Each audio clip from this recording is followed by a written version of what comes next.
Мир вам, братья и сестры. 3 недели назад видео выложил.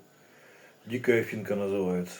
И вот еще 5 заказали. Вот это вот следующий вариант. Причем 2 заказчика уже по 3-му разу у меня ножи заказывают.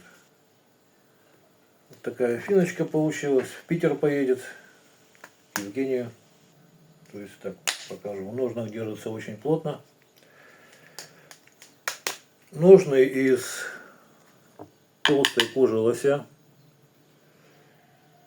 Дикой такой, вкладыш из можжевельника. Клинок всегда стерильный, всегда приятно пахнет. Такая вот сама финочка.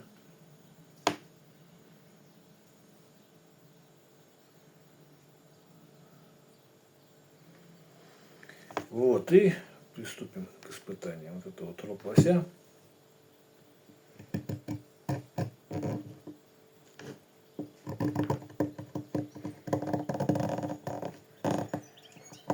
Угол заточки очень острый.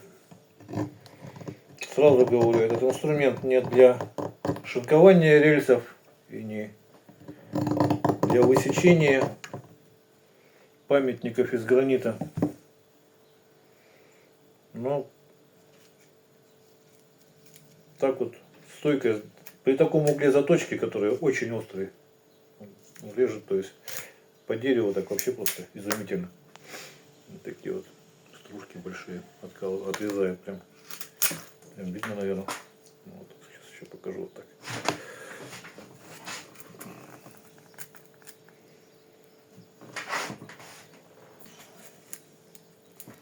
Один без оператора сегодня. Ну, примерно так вот покажу, как страдает. Вот так вот приблизительно. Это вот толстая кожа лося. Да, это как бы камера сейчас в зеркальном виде, потому что это фронтальную камеру включил. Я просто в прошлый раз вроде бы показывал нож для правши, а камера передала, как будто он для левши. Ну, в общем, так вот кожу видно, да, как режет. Вот. Покажу немножко. Ну, это хвостик уже сухой совсем.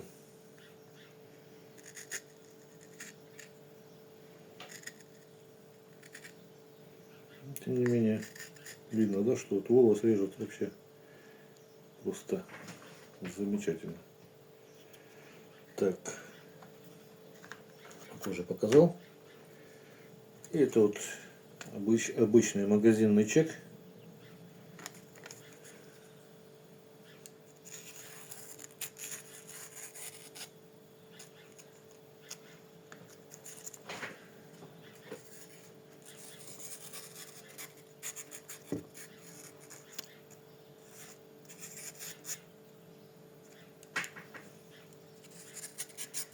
Примерно так.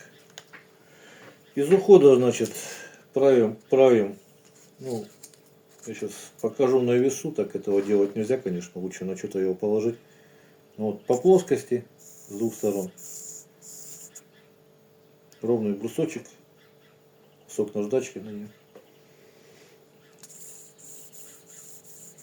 С одной стороны и с другой. В данном случае 2500 грит. Ну а там в зависимости от затупления. И еще можно править вот об ножны ее. То есть шовчик вот этот кожаный. Это можно как нервы успокаивать, когда заняться нечем. Некоторые он четки крутят или спиннеры. Ну, правка ножа тоже очень нервы успокаивает, хочу сказать. Вот.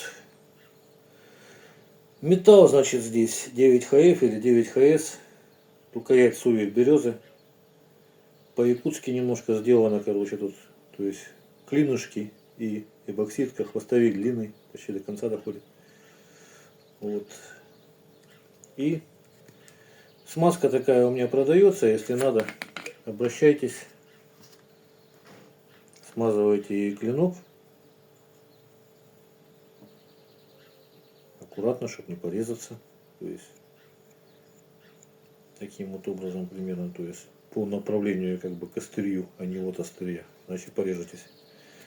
Вот, и этой же смазкой ножны необходимо смазывать изнутри и снаружи прям. Хорошенько вот так вот ее пропитывать прям, я бы сказал. Ну там, конечно, много еще вариантов есть пропитки. Там кто-то утиным или гусиным жиром пропитывает. Ну, любым животным жиром, в принципе, можно. Кто-то еще чем. Ну, я такой вот смазкой. Это аналог балистола. Ну, только примерно в 2 раза дешевле. Обращайтесь, можете приобрести. В общем, всего самого доброго. До свидания.